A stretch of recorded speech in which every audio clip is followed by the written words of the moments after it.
வணக்கம் சார். எல்லாத்துக்கும் வணக்கம் சார். என் பேர் சேகருங்க. நான் ராசிபுரத்துலேருந்து வர்றேங்க. இந்த இந்த சன்னதிக்கு வரும்போது நான் 3ஆவது டைம் வரேங்க. 3ஆவது டைம் வரும்போது எனக்கு மன நிம்மதி கிடைக்குதுங்க. ஏன்னா அதன்படி ஆலோசித்து என்னுடைய பயணங்களும் மிக சிறப்பாக போயிட்டுருக்குதுங்க. இந்த சன்னதிக்கு வராத முன்னாடி ரொம்ப கஷ்டப்பட்டேங்க. இங்கே வந்ததுக்கப்புறம் தான் இவங்களோட ஆலோசனை கேட்டு இப்படி நடங்கன்னு சொன்னாங்க.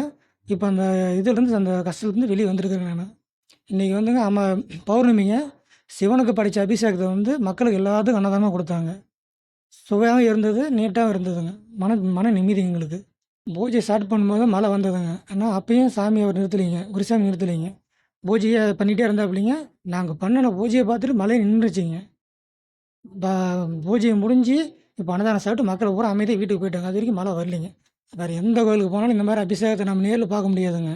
ஏன்னா சிவனுக்கும் 18 சித்தர்கள் எங்கேயுமே நம்ம கையால் நம்ம அபிஷேகம் பண்ண முடியாதுங்க. பண்ணுறதை நம்மளால் பார்க்கவும் முடியாதுங்க. ஆனால் இந்த கோயில் அந்த சிறப்பு இருக்குதுங்க. நான் என் கையால் பண்ணிக்கிறேங்க. இப்போ கொஞ்ச நாளில் இந்த கோயிலுக்கு கும்பாபிஷேகம் வரப்போகுதுங்க. வாராகி சிலை 11 அடி உயரத்தில் பண்ணுறாங்க.